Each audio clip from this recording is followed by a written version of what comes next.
Sige po, tayo po lahat ay magbukas ang ating Bible. Buksan natin ang ating mga Biblia sa Exodus chapter 12.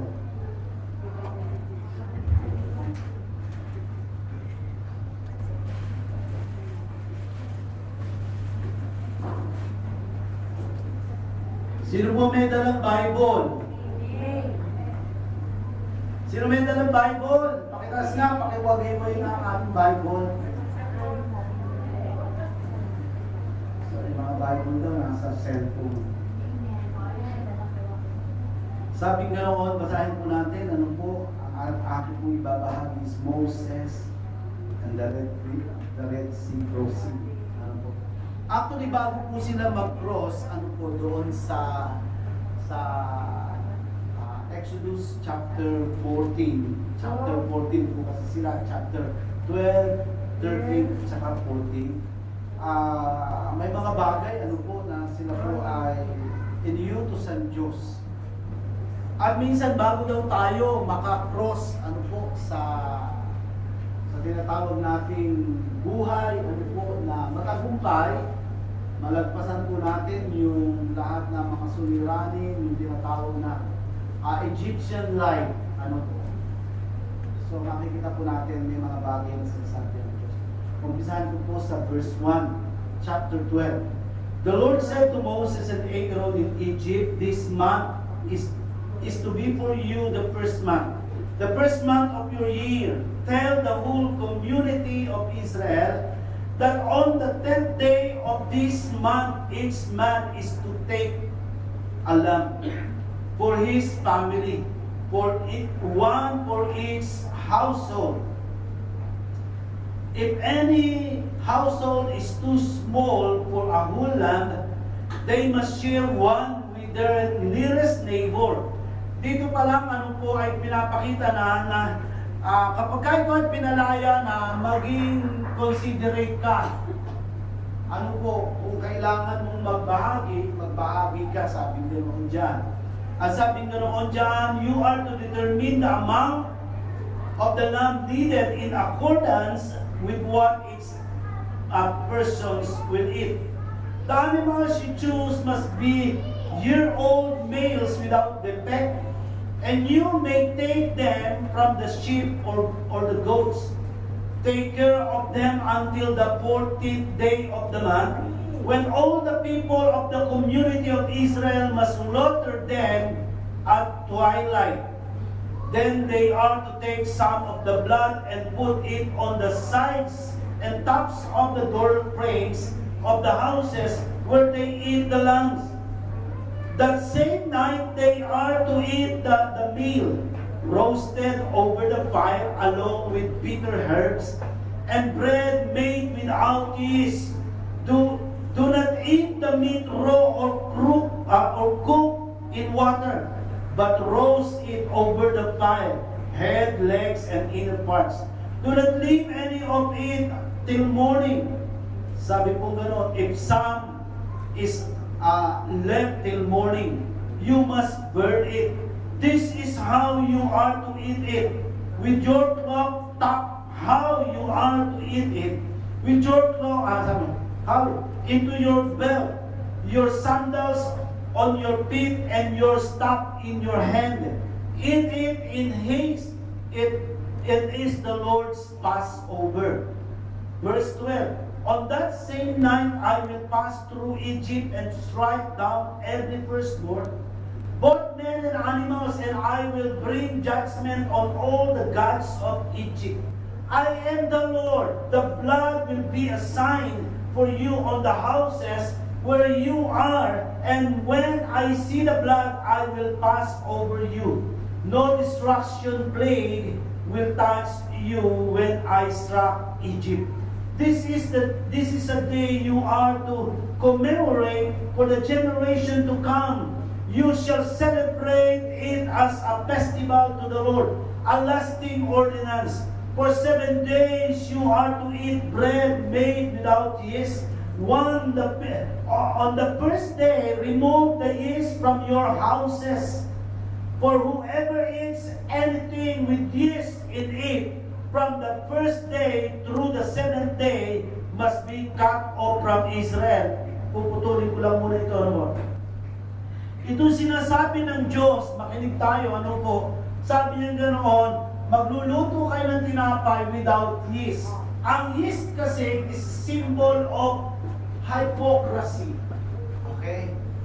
Symbol of hypocrisy. Maraming kasi sa kanila ipokrito. Kaya sabi ng Diyos, huwag kayong maglalagay ng yeast. Ang yeast po, pampalsa.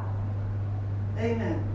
Sa buhay daw natin, minsan naroon yung kino-cover up mo yung lahat ng mga bagay na negative, tapos na ganyan, pinapakita mo yung maganda. Pero lagi natin tatandaan, alam ng Diyos lahat ang buhay natin. Ano po? Sige po, tuloy tayo. Verse 16. On the first day, hold a sacred assembly, and another one of the seventh day. Do no work at all on these days except to prepare food for everyone to eat. That is all you may do. Ito pong sinasabing araw in the seventh day. Ano po? Ito po yung sinasabi sa atin. Ano po? Pagka ang araw ka magtatrabaho, yung ikapitong araw, ito po raw ay dapat mong bigyan ng pansin. Ito'y para sa Diyos. Celebrate the feast of unleavened bread, because it was on this very day that I brought your division out of Egypt. Celebrate this day as a lasting ordinance for the generation to come. In the first month, you are to eat bread made without yeast. Hindi natin alam bakit sinasabi ito ng Panginoon. From the evening of the 14th day until the evening of the 21st day. For 7 days, no yeast is to be found in your houses. Sabi nga noon, ayaw ng Diyos makita sa ating sambahayan ang mga kaipokrituhan. Ano po? Sabi, and whoever eats anything with yeast in it must be cut off from the community of Israel. Paulit-ulit niya sinasabi, whether he is an alien or native born, eat nothing made with yeast. Wherever you live, you must eat unleavened bread. Then Moses, sabi nga, summoned all the elders of Israel and said to them, go at once and select the animals for your families and slaughter the Passover lamb. Take a bunch of hyssop, dip it into the blood in the basin, and put some of the blood on the top and on both sides of the door frame. Not one of you shall go out the door of his house until morning. Ang piling po, ano po, when the Lord goes through the land, to strike down the Egyptian, He will see the blood on the top and sides, sabi nga noon, of the door frame, and will pass over the doorway, and He will not permit the destroyer to enter your houses and strike you down. Obey this instruction as a lasting ordinance for you and your descendants. Tingnan po natin. Obey this instruction for a lasting ordinance. When you enter the land that the Lord will give you, as He promised, observe this ceremony. Sabi nga nun, pag tayo po daw ay naroon na, nakalaya na, naroon na, pinagpapala na ng Panginoon, do not be hypocrites. Okay? When the Lord goes through the land to strike down the Egyptian, He will see the blood on the top and side of the doorframe and will pass over the doorway, and He will not permit the destroyer to enter your houses and strike you down. Obey this instruction as a lasting ordinance for you and your descendants. When you enter the land that the Lord will give you as He promised, observe this ceremony. Verse 26. And when your children ask you, what does this ceremony mean to you? Ano po? Alam niyo po, hindi natin alam bakit napakahalaga nito sa Panginoon. Then tell them it is the Passover sacrifice to the Lord who passed over the houses of Israel in Egypt and spared our homes when He struck down the Egyptian. Then the people bowed down and worshiped God. Napakaganda po nitong paalala sa atin. Ano po? Tayo po lahat ay naglalakbay sa ibabaw ng daigdig. And somehow, ano po, ito pong crossing over the Red Sea, napakahalaga po nito sa atin. Itutuloy natin itong babasahin natin. Ano po? Si Moses, bago po sila makapunta sa lupang pangako, may mga bagay po siyang ibinilin sa mga Israelita. Ganon din po tayo, bago po tayo makaranas talaga ng fullness ng blessing ng Panginoon, dapat naiintindihan natin kung ano ang buhay natin. Bakit Moses and the Red Sea crossing? Lahat tayo bilang mga anak ng Diyos, magkakaroon tayo ng istorya, ng mga experiences na tinatawag ikaw ay tumatawid sa dagat. Ang dagat po ito'y napakalalim. Pero huwag kang mag-alala dahil sa pagtawid mo sa dagat na iyan, ng mga problema, ng mga testing sa buhay, kasama mo ang Diyos. Amen. Number one, sabi nga what events transpired when the children of Israel finally were permitted to go out from Egypt? Ano po daw ito pong nag-transpire sa buhay nila? Una sa lahat, sabi nga Pharaoh urged Moses and Aaron to take the people and go. Bakit po? Ang pangako ng Diyos, gagawa ako ng himala at lahat ng mga, sabi nga lahat ng mga salo, mararanasan nila. Ano po? Makinig kayo. Kung kayo po may mga amo, may mga tao na kung saan ay gumagawa sa inyo ng hindi maganda, do not fight for them. Ang sabing gano'n ng Diyos, vengeance is mine.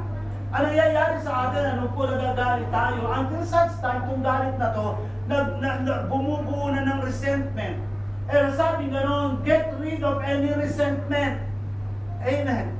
Kasi sabi gano'n, pag ikaw ay nagkaroon ng damdamin na nagagalit ka hanggang sa dumating yung pagkakataon na itatalin mo na ito, hindi mo na siya mapapatawad. Pag hindi mo siya panapatawad o sila napatawad, hindi ka rin patatawad ng yung Ama sa kalangitan. Amen. So yun yung sinasabi. Kaya sabi nga noon, itong leavened bread na ito, sabi nga noon, huwag mo itong kakainin. Yung mga ipokritong ugali, huwag mong tanggapin. Yun ang sinasabi dyan. At si Pharaoh, napaka-ipokrito niya. Alam niyo po kung bakit. Bakit siya ipokrito? Tingnan niyo po. Sabi niya gano'n, sige, lumaya na siya. Pero anong ginawa? Hinabol pa rin niya. At gustong patayin. Amen. So makikita natin ito. Pero dahil sa ang mga Israelita ay anak ng Diyos, bayan ng Diyos, hindi sila nagtagumpay. Pero tingnan niyo, bago sila nakarating sa lupang pangako, ano nangyari? Halos lahat sila nagkamatay. Bakit? Kasi matigas ang ulo nila. Sabihin mo sa katabi mo, matigas ulo. Minsan kaya po tayo nagkakaroon ng mga pagkakataon na tayo po'y nahihirapan. It is because the wrong decision we are doing. Ano po? Moses told them to take their wives, children, and livestock. Anong ibig sabihin niya?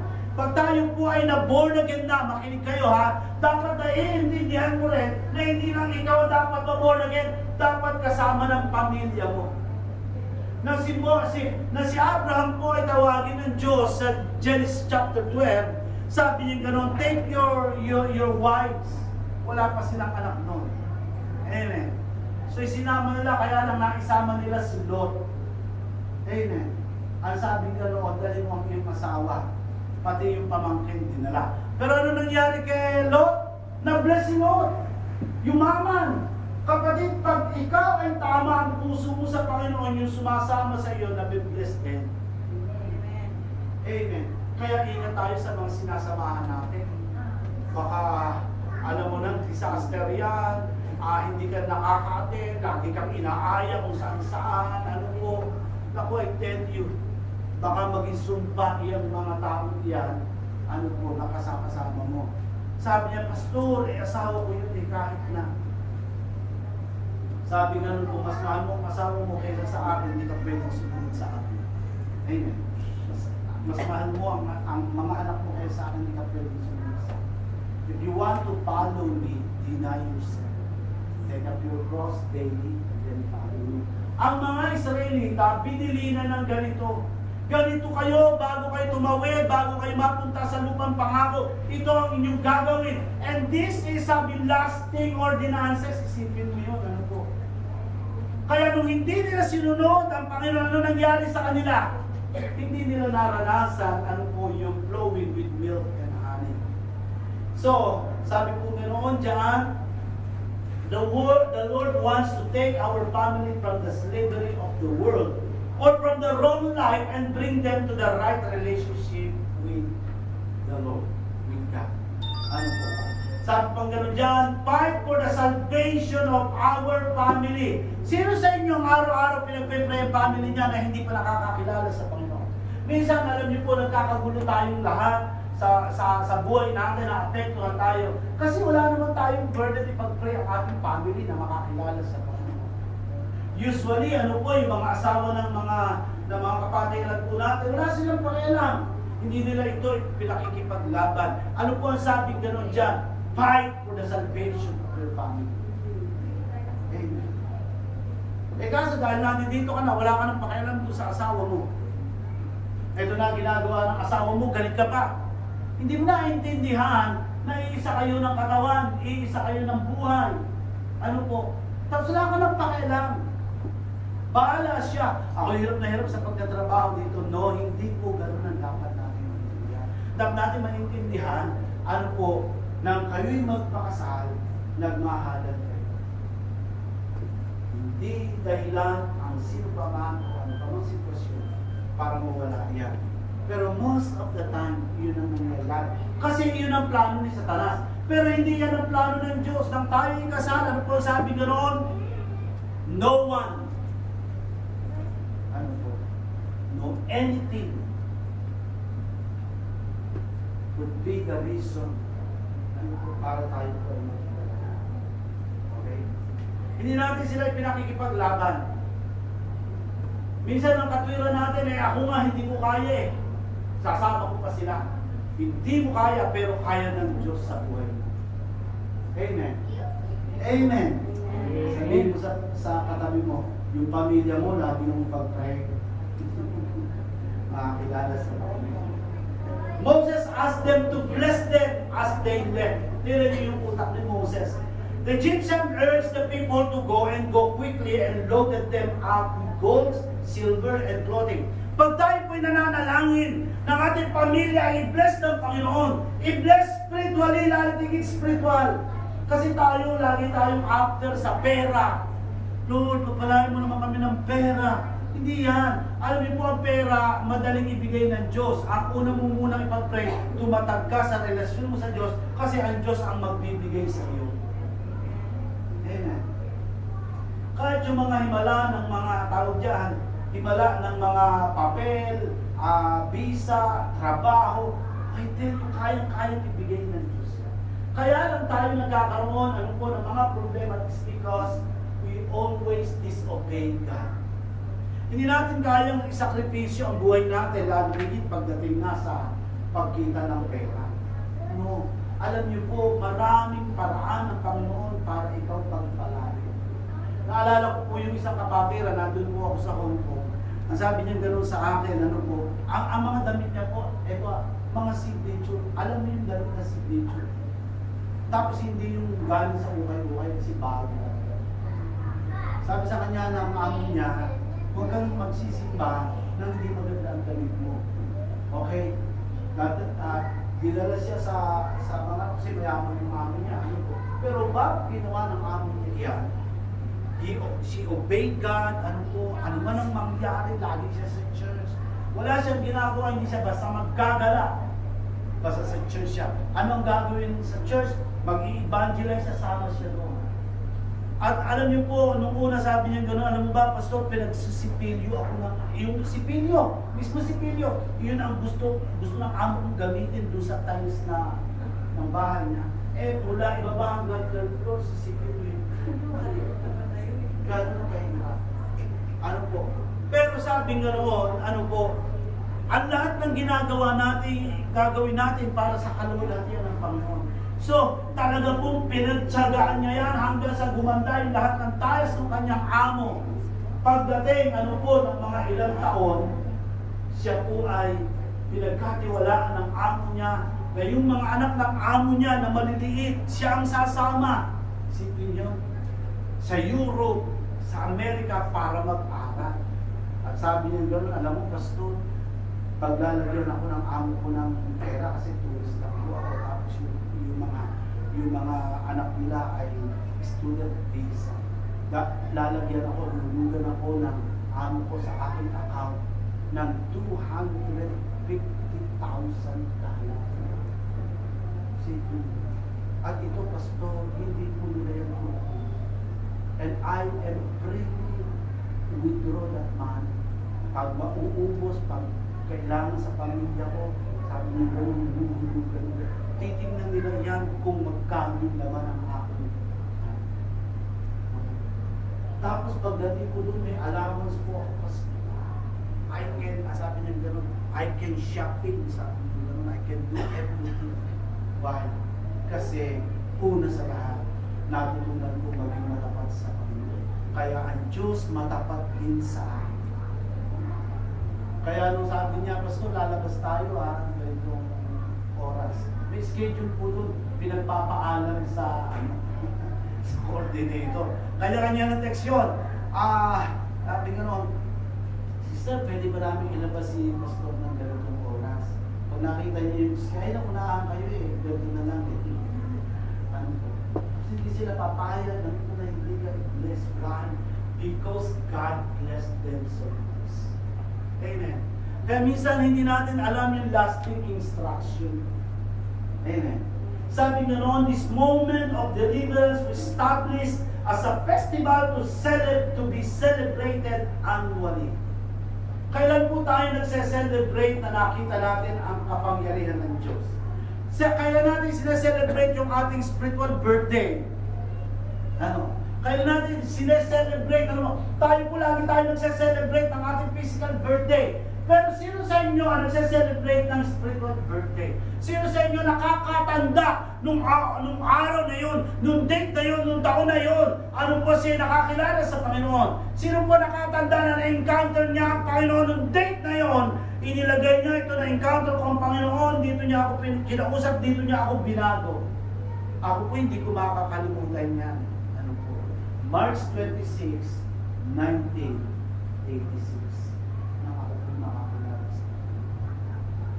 Nag-backslide po ako June 27, 1996 din. 1986 din.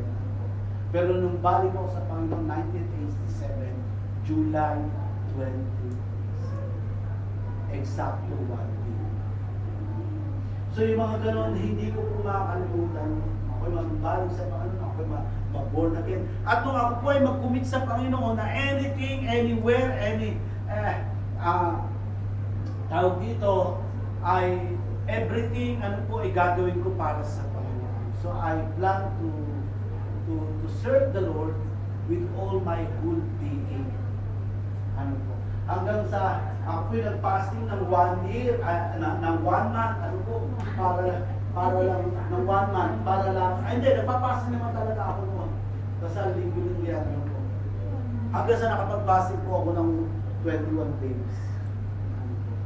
Nakikita po natin yung journey natin sa buhay. Sabi na number 2, this journey would have most likely taken 7 to 10 days for them to travel and it would not have involved a Red Sea crossing. Hindi sana sila, makinig kayo hindi sana sila makararanas ng Red Sea crossing kung sila po ay obedient. Madalas tayo po ay nakararanas ng sobra-sobrang maraming trial sa buhay. Ano po dinadaanan natin ang mga dagat ng problema kasi matigas ang ulo natin. Pero kung ikaw, ay talaga namang masunurin, the first time you know the Lord Jesus Christ, the first time the Lord spoke to you that you may obey God, alam niyo po, hindi tayo makakaranas ng hirap. Ito po mga taong ito na magbayan ng Diyos, 7 to 10 days lang dapat, punta na sila doon sa Red Sea, sa Promised Land, flowing with milk and honey. Bakit umabot sila, ng 40 years? Hanggang sa namatay na yung kanilang mga kasama. Why? Kasi po, matigas ang ulo. God led them in the wilderness, sabi nga noon, kulang ng ay, wilderness intentionally because of what He wanted to do in them, to prepare them for entry into the land of promise. Kaya nga minsan, pag hindi ka natuto, hindi ka muna dadalhin ng Lord sa pagpapalang buhay. Gagawin ng Diyos, tuturuan kanyang magtiwala sa Kanya. Ano? Sabi nga nun, in the wilderness, God would unify them as a nation. In the wilderness, God would purge them of idolatry. Idolatro sila. Nung si Moses po ay umakyat sa Mount Sinai, pagbalik po niya, nakita niya meron ng Diyos-Diyosa na sinasamba. Isipin mo yun? Ano po? So sana hindi tayo ganoon. Dapat constant yung ating relationship, yung worship natin sa Panginoon. Amen. Pero praise the Lord, kahit ganun ka, nakapanumbalik ka pa rin sa Panginoon. Sabi nga ng ating kapatid na nag-testify, nagtataka siya bakit siya ganun. Pero kaya siya ganun, marami sa problema. Amen. Ganun naman tayo eh. Pag tayo may problema, nanlalamig tayo. Mali ang response natin sa problema. Pag marami kang problema, lalo ka lumapit sa Panginoon. Pag marami kang blessing, lalo ka lalapit sa Diyos. Kasi alam mo, only God can do miracles in your life. Amen. Amen. Siya lang eh. Sabi nga noon, in the wilderness, God would purge them. Purge them. Ano po? Talagang padadaanin sila sa apoy. In the wilderness, God would teach them to trust in Him for the impossible.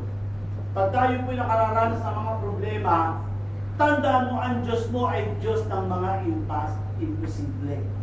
Amen. Yung lahat ng mga imposible, kaya niya gawin posible. Ano sabi ganoon? Ano po, kay Sarah at saka kay Abraham? Natawa sabi ng anghel ng Diyos sa kanila, sa ganitong taon, pagbabalik ko, ikaw ay magkakaanak. Natawa sila, natawa si Sarah. Sabi ng anghel, bakit ka natawa? Ay, hindi po ako natawa. Tignan niyo yun. Hindi nakikita ng anghel na siya natawa, pero alam ng anghel natawa siya. Amen. At dahil siya ang pinangakuan, hindi siya nakatiis. Gumawa siya ng sarili niyang kaparaanan. Minsan, yung delay na nung isang araw, ano po ay TOTO. Pero mensahe sa akin naman. Sabi ko kay Ate Norma, kung gusto niyo ako mag-extend, dapat ngayon pa lang asikasuhin na. Kasi mahirap mag-extend yung last minute. Ayoko rin kasi ang dami ko lang naranasan. Interview. Dito ko ulit na. Mahirap na interview.